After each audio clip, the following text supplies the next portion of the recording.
What's the best clipper in your arsenal right now that you use every day? I probably gotta say the Rebels. JRL Onyx. I'm not gonna lie, my instincts broke, so my metal seniors, yeah, those The Instincts was better though. way better, way better. Sawcraft's the way to go.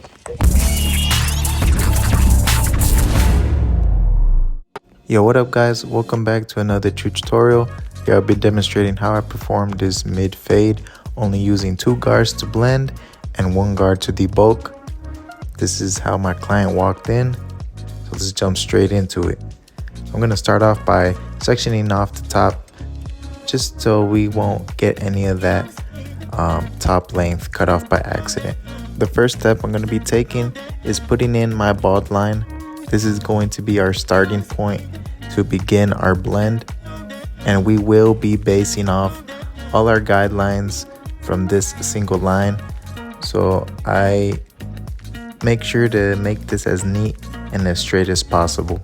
Towards the back of my client's head, I will be dipping down the line a little bit just because there's a larger space and it's going to require me to stretch the blend more, so I want to keep the line a little bit lower towards the back. As soon as I cut all the hair down from that line, I'm going to bring it down to the skin just to give it a nicer and cleaner finish. So it has been a while since my client last got a cut, and we're going to need to take some of this bulk down.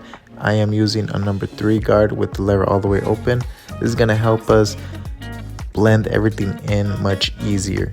As you can see, my client does have a disconnected hairstyle, and he does like to keep the sides pretty straight up, boxed up.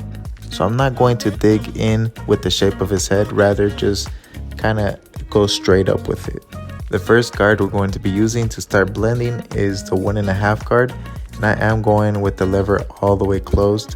I'm going up about 2 fingers high, and I'm doing this all the way through where we created that bald line. This is going to be a 3-step guideline, starting off with the lever all the way closed, opening it halfway.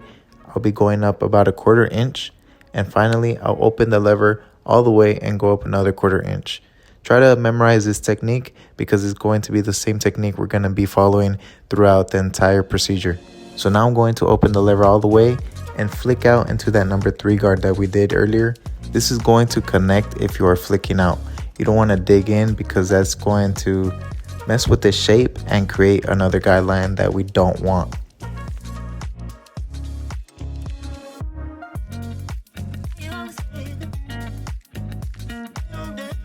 Any excess hairs that stick out, we're going to get rid of those using clipper over comb. This technique is going to complement the shape that we're going for. You know, I do believe a lot of people are intimidated by using this technique because they see all of the hair that they're about to cut. But instead of looking at the hair in front of the comb, think of the hair that's behind the comb. That's the shape you're going to leave, whatever is left.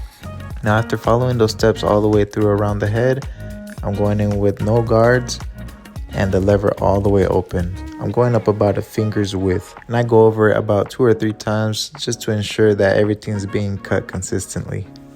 The last guard we're going to be using is a 0.5 guard. I'm going to follow that same 3-step technique, starting off with the lever all the way closed.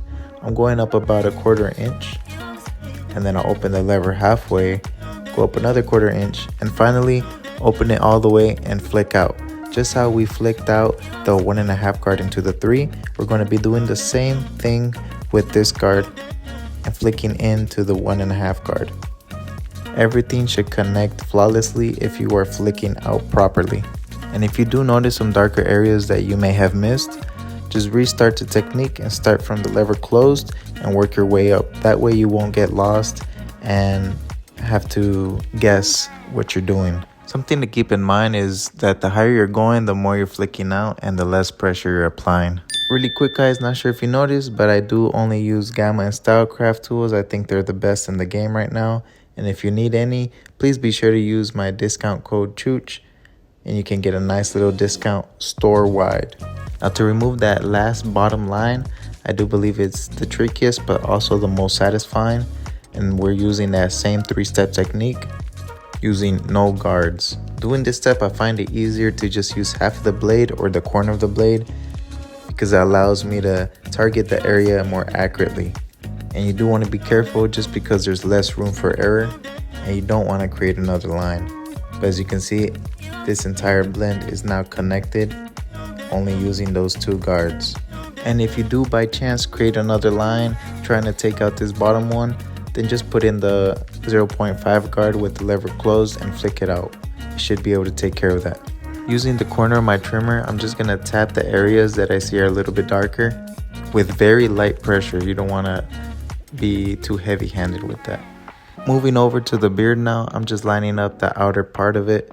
He likes to keep it straight down, so we're gonna try to make it as straight as possible. And to blend it in, I have the 0.5 guard, and I'm following the same technique, except I'm going down rather than up. In some cases, I don't need to use the 1.5 guard like I did with this client, but sometimes you do, depending how deep they want the fade or how stretched out they want it. They wanted to keep the fade kind of tight, so I didn't really need to use it. It kind of just blended in all together on its own. A quick edge up on the hairline, trying to keep it as natural as possible.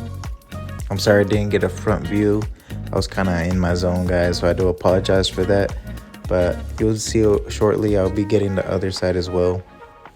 Whenever your eyes look away from a blend and then you just happen to look at it again, sometimes you do notice some areas, so I always try to detail whenever I can, even if I'm working on a different part of the haircut. If I notice something right away, I'm going to try to get rid of it, just because I don't want to forget about it later on.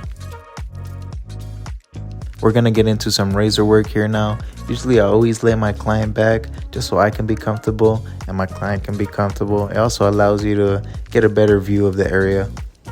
If you do want to increase the quality of your service, I recommend adding a hot towel and a steamer. And I also use a little massager. This really elevates the experience overall and just has luxury written all over it. I do this with every beard service. I'll just let you enjoy the rest of the razor work here.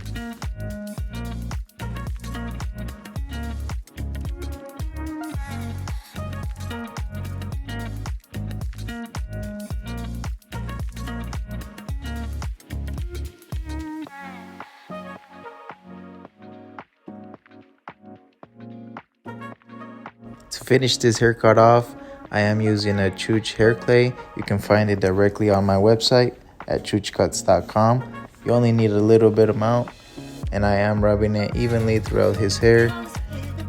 This is gonna add a very textured and messy look while still making it look nice. And here's the final look, guys. I really hope you were able to learn something out of this. If you did, share it with the barber friend, your co-workers, and leave me a little comment. If you do try this technique, let me know how it goes, how it works out for you guys. Please leave me a like and subscribe if you're not already. And also be sure to check out all my other social media accounts. I'm pretty active on those. Thank you guys and peace out.